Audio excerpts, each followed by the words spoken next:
서울 도봉구 하늘채 신축 아파트 단지. 아침 7시 정각이면 이곳 103동 1115호에선 어김없이 같은 풍경이 펼쳐집니다. 현관문이 열리고 깔끔한 수트 차림의 남자가 먼저 나옵니다. 그 뒤를 흰색 원피스를 입은 여자가 따라 나오죠. 남자는 여자의 손을 잡고 엘리베이터까지 함께 내려가고 지하주차장에서 검은색 외제차 조수석 문을 열어줍니다.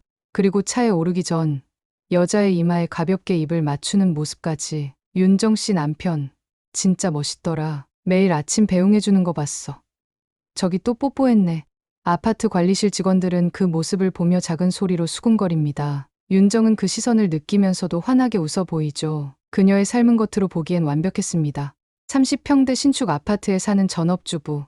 매일 아침 출근하는 남편을 배웅하고 낮에는 요리학원도 다니고 동네 주민과의 관계도 원만합니다. 입주민 단체 채팅방에선 남편 자랑도 빼놓지 않았지요. 우리 남편이 어제 퇴근길에 케이크 사왔어요. 제가 요리학원에서 디저트 만들기 배운다고 했더니 응원한다면서요. 그러나 밤이 되면 모든 것이 달라집니다.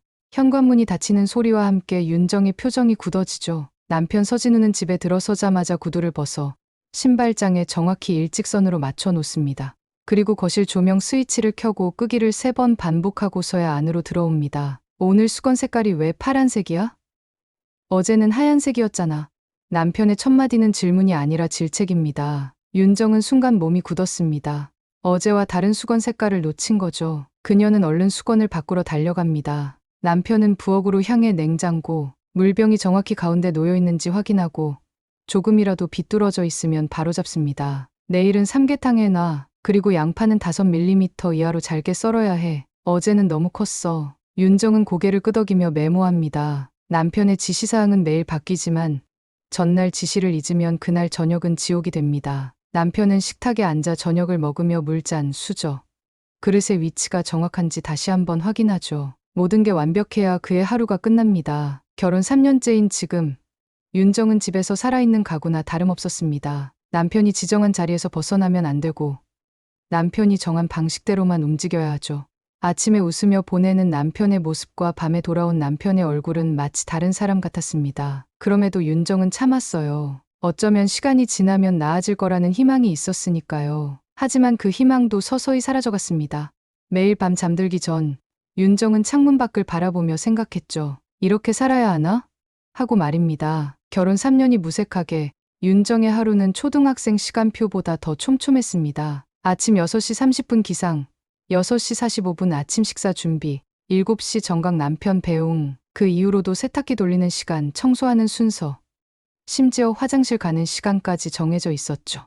외출은 오후 2시부터 2시 15분까지 단 15분만 허용됐습니다. 카페에서 친구 만나고 싶은데 15분으로 어떻게 만나지? 윤정은 창밖을 바라보며 중얼거렸습니다. 남편 서진우는 그녀의 휴대폰 위치 추적 앱을 통해 윤정이 어디에 있는지 실시간으로 확인했고 15분이 지나도 돌아오지 않으면 연달아 전화가 왔습니다. 한 번은 친구와 잠깐 이야기하느라 귀가가 3분 늦었더니 그날 밤 남편은 윤정에게 하루 종일 말을 걸지 않았죠. 왜 늦었어? 누구 만났어? 뭐 했어?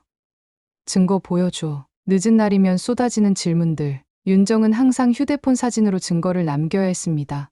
마트 영수증, 약국에서 찍은 사진, 도서관 대출 기록까지 모든 건 기록되고 검사받아야 했죠. 어느 화창한 봄날 윤정의 아버지가 갑자기 입원했다는 연락이 왔습니다. 다급한 마음에 윤정은 남편에게 전화를 걸었죠. 여보, 아버지가 갑자기 입원하셨대. 지금 병원에 가봐야 할 것 같아. 오늘? 안 돼. 내가 중요한 회의가 있어서 내일 가면 안 돼. 하지만 상태가 위급하다고. 그럼 택시 타고 병원까지만 갔다가 바로 와. 2시간 안에 돌아와야 해. 위치 공유 켜놓고 윤정은 결국 남편의 허락 아래 병원에 다녀왔습니다. 아버지 병실에서도 시계만 쳐다봤고 정확히 2시간이 지나기 전에 집으로 돌아왔죠. 그날 밤 윤정은 화장실에 숨어 소리 없이 울었습니다. 이게 정상인 걸까? 내가 잘못된 걸까? 하는 생각이 머릿속을 맴돌았어요. 남편의 통제는 점점 더 심해졌습니다.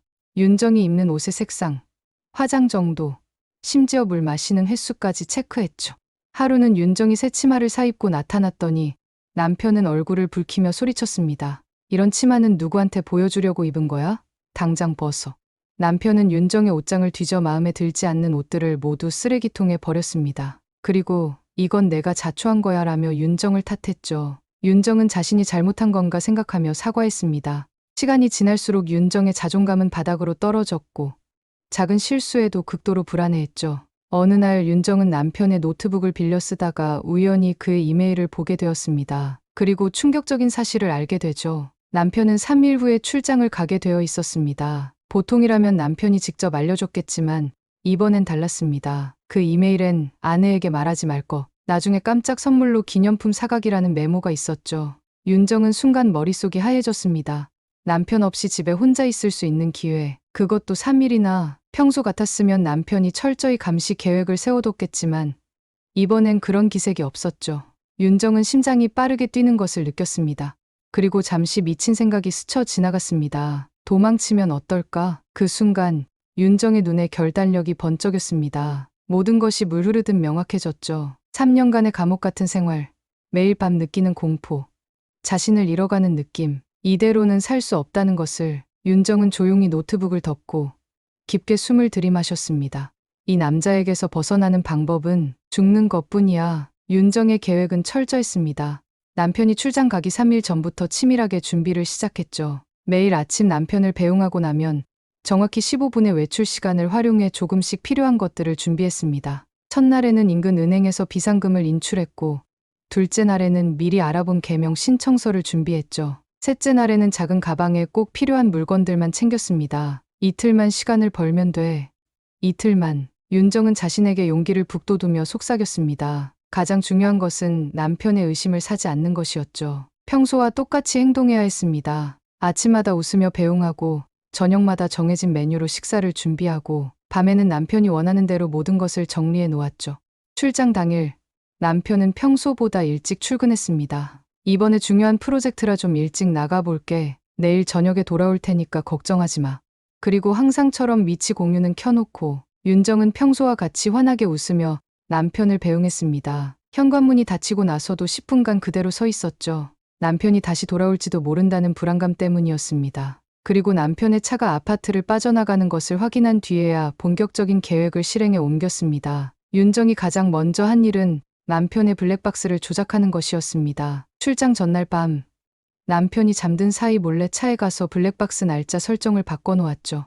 다음으로는 휴대폰 위치 추적 앱을 속이기 위해 집에 휴대폰을 두고 갈 계획을 세웠습니다. 휴대폰은 여기 두고 비상용 전화기는 따로 샀어. 윤정은 이미 미리 구입해둔 선불폰을 가방에 넣었습니다. 그리고 개명 신청서 사본과 새 신분증용 사진, 그리고 현금과 옷까지 몇 벌만 챙겼죠. 무엇보다 중요한 것은 죽음을 연기하는 것이었습니다. 저녁 8시 윤정은 집을 나섰습니다. 평소에는 절대 허용되지 않았을 시간이었죠. 하지만 오늘은 달랐습니다. 남편이 없는 3일 중 첫날, 자유의 시작이었습니다.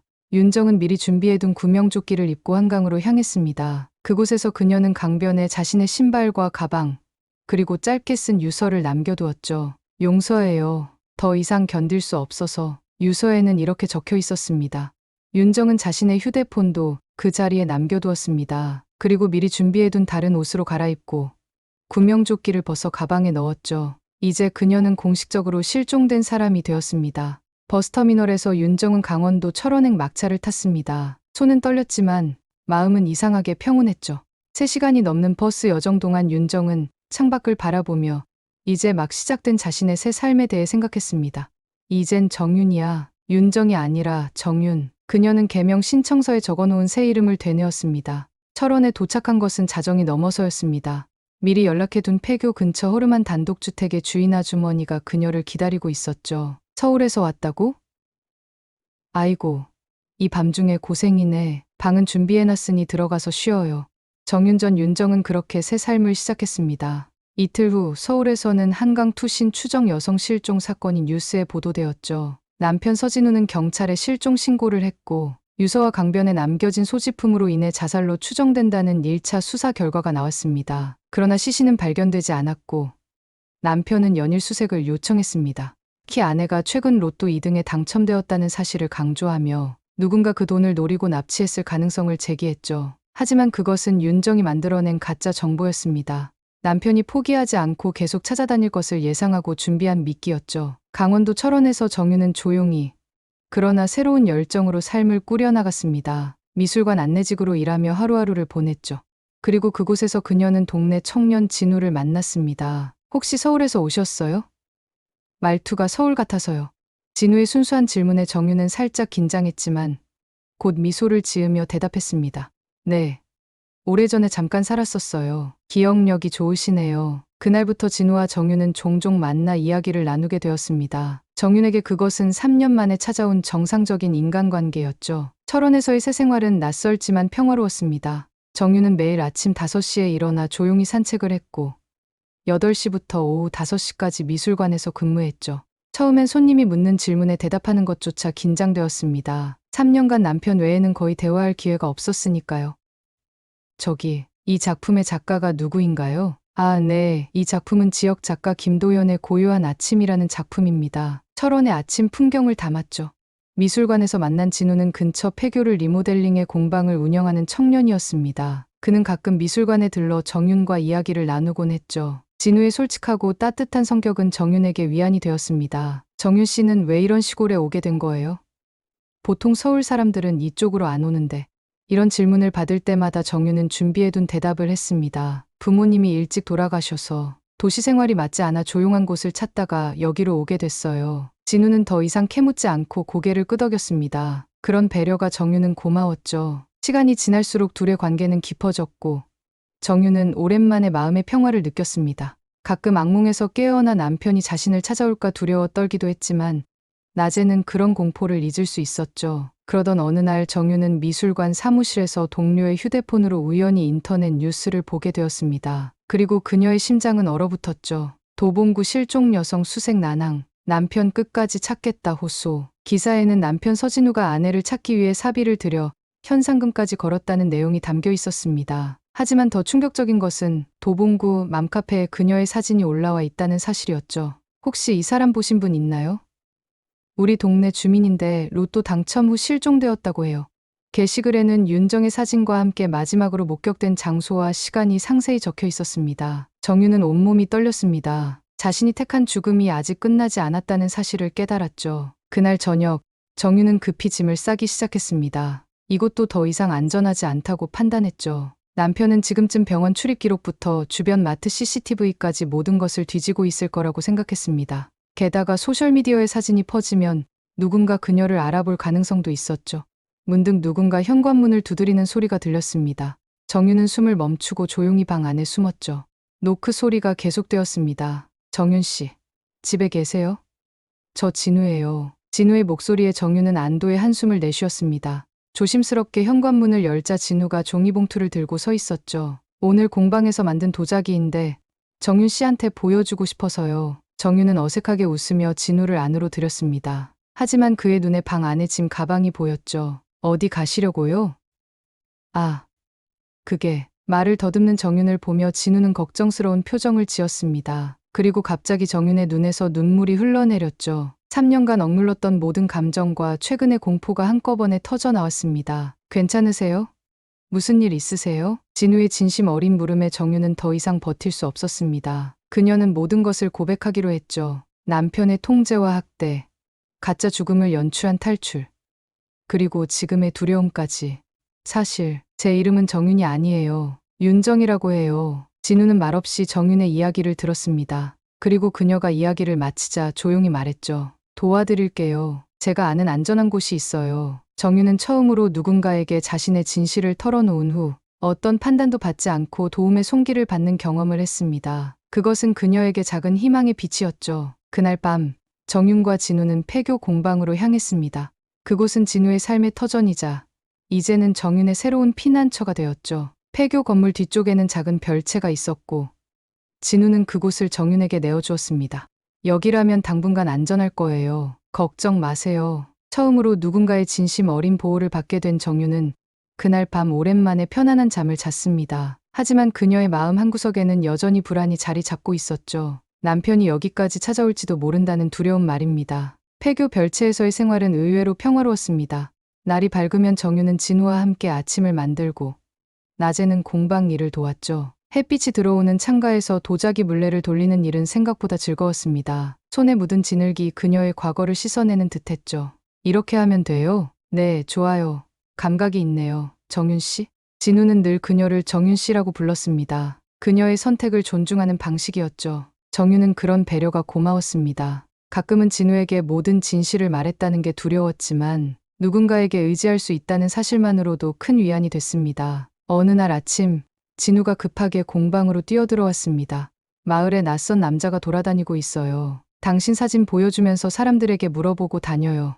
정윤의 얼굴에서 핏기가 싹 가셨습니다. 손에 들고 있던 도자기가 바닥에 떨어져 산산조각 났지만 그런 건 신경 쓸 여유도 없었죠. 어떻게 생긴 사람이에요? 키 크고 검은 양복 입은 남자요. 마을 사람들은 잘 모르는데 요양원 쪽까지 가봤대요. 정윤은 그 즉시 알았습니다. 남편이었죠. 어떻게 여기까지 찾아온 건지 상상조차 할 수 없었습니다. 하지만 지금은 생각할 시간이 없었어요. 몸이 자동적으로 움직였습니다. 가방 좀 챙겨주세요. 진우는 말없이 정윤의 짐을 챙겨주었습니다. 손이 떨려 제대로 물건을 집을 수도 없었지만 어떻게든 필요한 것들을 가방에 넣었죠. 진우는 정윤의 상태를 보더니 조용히 그녀의 손을 잡았습니다. 진정해요. 아직 여기까지 온 건 아니에요. 마을 입구에서만 물어봤대요. 정윤은 깊게 숨을 들이마셨습니다. 공황 상태였죠. 남편을 피해 300km나 떨어진 곳까지 왔는데 이제 또 도망쳐야 한다는 사실이 그녀를 절망에 빠뜨렸습니다. 진우 씨, 도망가야 해요. 나 때문에 당신까지 위험해질 수도 있어요. 진우는 고개를 저었습니다. 같이 가요. 혼자 보내지 않을 거예요. 하지만 제 차가 있어요. 지금 바로 떠날 수 있어요. 정윤은 망설였습니다. 진우까지 자신의 문제에 끌어들이고 싶지 않았지만 혼자서는 더 이상 버틸 자신이 없었죠. 그녀는 결국 고개를 끄덕였습니다. 두 사람은 서둘러 진우의 낡은 트럭에 올랐습니다. 창문을 꼭 닫고 모자를 깊게 눌러 쓴 채 마을을 빠져나갔죠. 고속도로에 진입할 때까지 정윤은 숨소리조차 죽이고 있었습니다. 어디로 갈까요? 진우의 물음에 정윤은 잠시 생각했습니다. 강릉, 바다가 보이는 곳으로 가요. 트럭은 동해로 향했습니다. 창밖으로 보이는 풍경이 빠르게 지나갔지만 정윤의 마음은 여전히 뒤에 남아 있었죠. 어떻게 남편이 자신을 찾아냈는지, 얼마나 가까이 왔는지, 또 얼마나 오랫동안 도망쳐야 하는지. 괜찮아요? 진우의 따뜻한 물음에 정윤은 겨우 미소를 지었습니다. 네. 그냥 언제까지 이렇게 도망쳐야 할지 모르겠어요. 이젠 혼자가 아니잖아요. 그 말이 정윤의 마음을 조금이나마 편안하게 해주었습니다. 그동안 항상 혼자였으니까요. 창밖으로 흐르는 풍경을 바라보며 정윤은 생각했습니다. 이번에는 정말 새 출발을 할 수 있을까? 강릉에 도착한 건 해가 질 무렵이었습니다. 바다가 보이는 작은 모텔에 방을 잡았죠. 진우는 옆방을 예약했고 정윤은 오랜만에 바다를 바라보며 깊은 숨을 내쉬었습니다. 내일은 어떻게 할까요? 모르겠어요. 다시 어디론가 가야겠죠. 정윤은 지쳐 보였습니다. 끝없는 도주에 몸과 마음이 소진되고 있었죠. 진우는 잠시 생각하더니 말했습니다. 계속 도망만 다닐 수는 없잖아요. 다른 방법을 찾아봐야 해요. 다른 방법이요? 네, 당신이 정당하게 보호받을 수 있는 방법. 그날 밤 정윤은 오랜만에 희망의 씨앗을 마음에 품고 잠들었습니다. 하지만 새벽녘 그녀는 익숙한 악몽에 깨어났죠. 남편이 자신을 찾아 문을 부수고 들어오는 꿈이었습니다. 식은땀을 흘리며 일어난 정윤은 창밖을 바라봤습니다. 어둠 속에서 누군가 그녀의 방을 지켜보고 있는 듯한 기분이 들었죠. 그리고 그건 착각이 아니었습니다. 새벽 5시 정윤은 조깅복 차림으로 모텔을 빠져나왔습니다. 잠을 이루지 못한 그녀는 바닷가를 산책하며 마음을 가라앉히고 싶었죠. 해변은 텅 비어 있었고 희미한 새벽빛만이 수평선을 물들이고 있었습니다. 여기까지 와서도 계속 도망쳐야 하는 건가? 파도 소리가 그녀의 한숨을 덮었습니다. 10분쯤 걸었을까? 갑자기 뒤에서 차 한 대가 멈춰섰습니다. 정윤은 본능적으로 뒤를 돌아봤고 그녀의 온몸이 얼어붙었죠. 검은색 외제차, 그리고 차에서 내리는 남자, 서진우, 윤정아. 남편의 목소리는 의외로 부드러웠습니다. 마치 늘 그랬던 것처럼. 정윤은 뒷걸음질 쳤지만 남편은 천천히 다가왔죠. 내가 살아있을 줄 알았어. 내 아내를 내가 모를 리가 없지. 어떻게 나를 찾은 거야? 남편은 낮게 웃었습니다. 내 명의가 개명 신청한 기록이 있더라고. 그러고 보니 정윤이라. 똑똑하네. 윤정을 거꾸로. 정윤은 온몸이 떨렸습니다. 남편의 집요함을 잊고 있었죠. 그는 계속 말을 이었습니다. 강원도 철원부터 쫓아왔어. 내 휴대폰 기록으로 내가 자주 검색한 지역을 추적했지. 그리고 우연히 미술관 사진에서 널 발견했어. 한 걸음, 한 걸음 다가오는 남편, 정유는 더 이상 물러설 수 없었습니다. 해변 끝에 절벽이 있었죠. 이제 집에 가자, 윤정아. 모든 걸 용서할게. 그 순간 정윤의 뇌리에 지난 3년간의 공포가 스쳐 지나갔습니다. 색깔 맞춰진 수건들, 15분으로 제한된 외출 시간, 매일 밤 느꼈던 두려움. 그녀는 결심했습니다. 더 이상은 안 됐죠. 안 돌아갈 거야. 절대로. 서진우의 얼굴이 일그러졌습니다. 그는 갑자기 정윤의 팔을 거칠게 잡아챘죠. 내가 어디 갈 수 있을 것 같아? 너는 내 아내야. 영원히. 그때 정윤의 주머니에서 스마트워치가 진동했습니다. 그녀가 미리 설정해둔 위치 추적용 GPS 앱이 작동한 거죠. 남편은 그녀를 차로 끌고 가려 했지만 정윤은 버튼을 누르며 소리쳤습니다. 이거 나 도와주세요. 정윤의 비명에 남편은 주변을 살폈습니다. 아직 인적이 드문 시간이었죠. 그는 재빨리 정윤을 차에 태웠습니다. 하지만 정윤은 이미 스마트워치의 비상구조 요청 앱을 작동시킨 상태였죠. 앞으로는 말 잘 들어. 그럼 아무 일도 없었던 것처럼 살 수 있어. 차는 고속도로로 향했습니다. 정윤은 겉으로는 체념한 듯 보였지만 속으로는 기다리고 있었죠. 스마트워치가 경찰에 그녀의 위치를 실시간으로 전송하고 있다는 사실을 알고 있었으니까요. 고속도로 톨게이트에 진입하자 갑자기 경찰차 사이렌 소리가 들렸습니다. 남편은 백미러로 뒤를 살피며 속도를 높였죠. 뭐야? 어떻게? 정윤은 말없이 자신의 스마트워치를 보였습니다. 남편의 얼굴이 분노로 일그러졌죠. 그는 차를 갓길로 돌리며 정윤의 뺨을 세게 내리쳤습니다. 이런 배신을. 바로 그때 경찰차가 그들의 차를 가로막았습니다. 정윤은 재빨리 차 문을 열고 뛰쳐나왔죠. 3명의 경찰관이 남편을 체포하는 동안 그녀는 무릎을 꿇고 앉아 눈물을 흘렸습니다. 모텔에서 뛰어온 진우가 그녀에게 다가왔습니다. 괜찮아요? 당신 연락받고 바로 경찰에 신고했어요. 정윤은 고개를 들어 진우를 바라봤습니다. 한 달 전만 해도 상상할 수 없었던 일이 벌어진 거죠. 남편에게 대항해서 그리고 이겨냈다는 사실이 이제 정말 끝난 거예요? 진우는 따뜻하게 미소 지었습니다. 네, 끝났어요. 이제 당신의 삶을 시작할 차례예요. 경찰은 정윤에게 가정폭력 피해자 보호센터로 가자고 제안했습니다. 그녀는 고개를 끄덕였죠. 이제 도망칠 필요가 없었으니까요. 드디어 그녀는 진짜 자유를 얻었습니다. 죽을 필요는 없었네요. 그냥 살아보려 했던 거였는데. 정윤은 조용히 중얼거렸습니다. 진우는 그 말을 듣고 그녀의 손을 꼭 잡아주었죠. 가정폭력 피해자 보호센터는 정윤이 상상했던 것보다 따뜻한 곳이었습니다. 차가운 관공서가 아니라 집 같은 분위기의 공간이었죠. 담당 상담사 김미경은 정윤의 이야기를 처음부터 끝까지 경청했습니다. 정윤 씨가 용기를 내서 정말 다행이에요.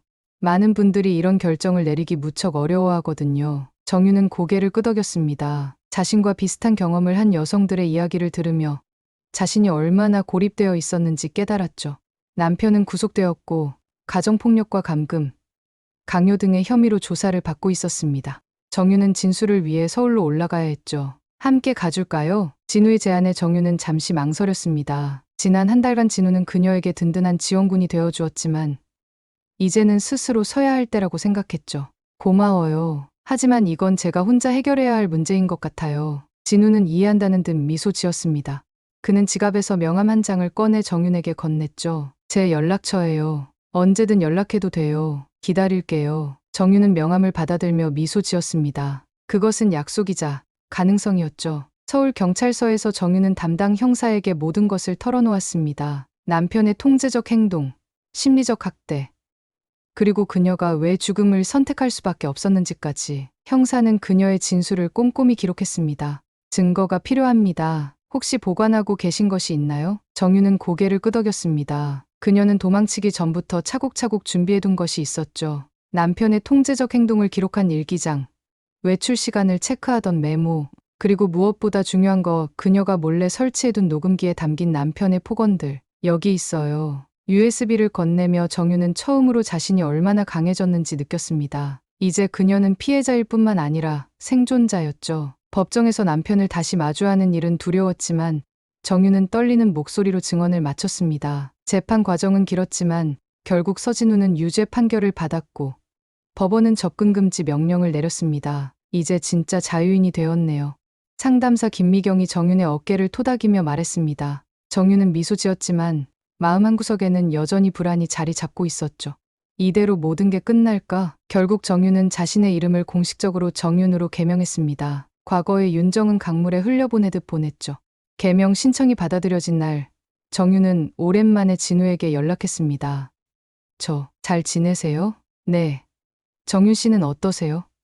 서울에서 잘 지내고 계신가요? 전화 너머로 들려오는 진우의 목소리는 여전히 따뜻했습니다. 정윤은 그간의 이야기를 들려주었고, 진우는 경청했죠. 서울에 있을 계획인가요? 아니요. 다시 강원도로 돌아가려고요. 이번엔 숨어서가 아니라 당당하게요. 3개월 후, 정윤은 철원으로 돌아왔습니다. 그곳에는 진우가 기다리고 있었죠. 그는 폐교 공방에서 여전히 도자기를 만들고 있었고, 정윤이 오자 환하게 웃으며 맞이했습니다. 돌아오실 줄 알았어요. 진우와 정윤은 다시 공방에서 함께 일하기 시작했습니다. 이번에는 도망자가 아닌 도예가로서요. 정윤의 손끝에서 탄생한 도자기들은 섬세하고 강인했습니다. 마치 그녀처럼 말이죠. 어느 날 진우는 정윤에게 제안했습니다. 폐교 벽면에 벽화를 그리려고 하는데 도와주실래요? 마을 아이들과 함께요. 정윤은 기쁘게 고개를 끄덕였습니다. 그들은 아이들과 함께 밝고 화사한 색으로 폐교 벽면을 채워나갔죠. 벽화에는 새들이 자유롭게 날아다니는 모습이 그려졌습니다. 저게 저예요. 정윤은 붓으로 가장 큰 새를 가리키며 진우에게 말했습니다. 진우는 미소 지으며 그녀의 손을 잡았죠. 자유롭게 날 수 있어서 다행이에요. 정윤은 벽화를 바라보며 깊게 숨을 들이마셨습니다. 이제 그녀는 더 이상 도망자가 아니었습니다. 그저 자신의 삶을 살아가는 한 사람일 뿐이었죠. 마침내 그녀는 자신을 되찾았습니다. 살아있다는 건 이제 눈치 보지 않아도 되는 삶이에요. 정윤은 조용히 중얼거렸습니다. 그 말을 들은 진우는 따뜻한 미소로 대답했죠. 그리고 사랑받을 자격이 있는 삶이기도 해요. 계절이 바뀌고 폐교 주변에는 꽃들이 피기 시작했습니다. 정윤의 생활도 꽃처럼 조금씩 달라지고 있었죠. 더 이상 뒤를 돌아보며 누가 쫓아오는지 확인하지 않았고, 밤에 잠들 때 문을 3번씩 확인하지도 않았습니다. 물론 가끔은 악몽에 시달릴 때도 있었지만, 그럴 때마다 깊게 숨을 들이마시고 이제 안전해라고 스스로에게 말해주었죠. 공방에서는 정윤만의 작품들이 하나둘 늘어갔습니다.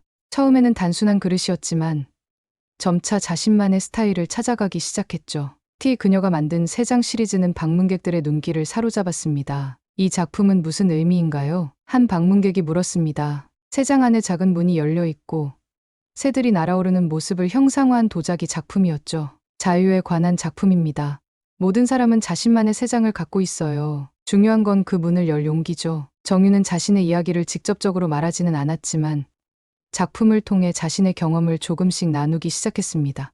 그리고 놀랍게도 그녀의 이야기는 많은 사람들에게 공감을 얻었죠. 어느 날 공방에 중년 여성 한 명이 찾아왔습니다. 그녀는 정윤의 작품을 오랫동안 바라보다가 조용히 말을 걸었죠. 이 작품, 제 이야기 같아요. 정윤은 그 여성과 차를 마시며 이야기를 나눴습니다. 그녀 역시 통제적인 관계에서 벗어나지 못하고 있었죠. 정윤은 자신의 경험을 조심스럽게 나누며 피해자 지원센터의 연락처를 알려주었습니다. 혼자가 아니에요. 도움을 청할 수 있어요. 그 후로도 비슷한 경험을 가진 여성들이 정윤을 찾아왔습니다. 그들은 그녀의 작품에서 무언가를 느꼈고 정윤은 그들의 이야기를 들어주었죠. 어느새 폐교 공방은 단순한 도예 공간을 넘어 작은 치유의 공간이 되었습니다. 진우는 그런 정윤의 모습을 묵묵히 지켜보았습니다.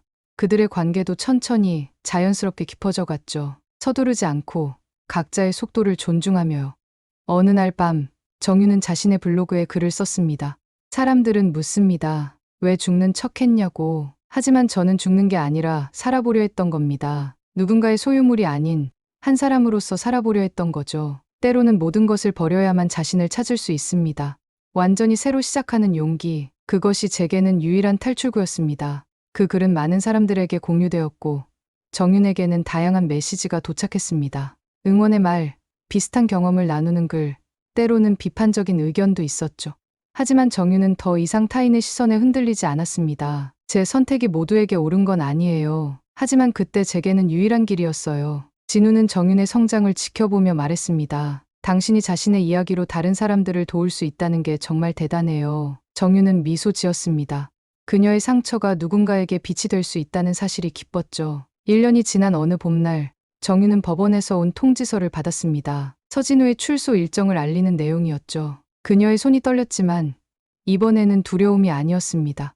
이제 그녀는 충분히 강해졌으니까요. 괜찮아요? 진우가 걱정스럽게 물었습니다. 정유는 고개를 끄덕였죠. 네, 괜찮아요. 이젠 진짜 나를 찾았으니까요. 출소 당일 정유는 진우와 함께 마을 축제 준비로 바빴습니다. 그날은 그들이 운영하는 공방 겸 카페의 개업식이기도 했죠. 자유로운 새라는 이름의 그 공간은 정윤의 꿈이 현실이 된 곳이었습니다. 축제는 성황리에 진행되었고 마을 사람들은 정윤의 작품을 감상하며 즐거운 시간을 보냈습니다. 아이들은 정윤이 가르치는 도예 교실에 참여했고 벽화 앞에서 사진을 찍었죠. 해가 저물 무렵 정윤은 진우와 함께 폐교 옥상에 앉았습니다. 그들은 멀리 산과들을 바라보며 조용히 대화를 나눴죠. 가끔은 이게 다 꿈인 것 같아요. 제가 정말 이렇게 살게 될 줄 몰랐어요. 진우는 정윤의 손을 잡고 말했습니다.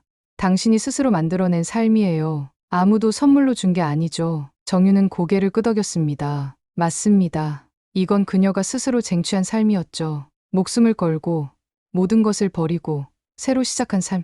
한때는 이것이 꿈처럼 멀게만 느껴졌지만 이제는 현실이 되었습니다. 저는 더 이상 숨지 않아도 돼요. 제 이름으로 제 모습 그대로 살 수 있어요. 정윤은 하늘을 바라보며 말을 이었습니다. 사는 게 참 사연이더라고요.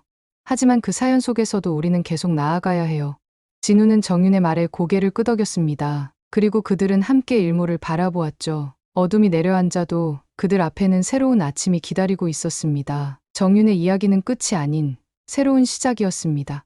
그녀는 더 이상 죽은 줄 알았던 여자가 아니었죠. 이제 그녀는 그저 살아가는 한 사람일 뿐입니다. 그리고 그것만으로도 충분했습니다. 살아있다는 것은 눈치 보지 않고 자유롭게 숨쉬고 사랑하고 꿈꾸는 것입니다. 정유는 마침내 그 의미를 온전히 깨달았습니다. 한 편의 이야기, 그리고 여러분의 마음속에 남을 여운.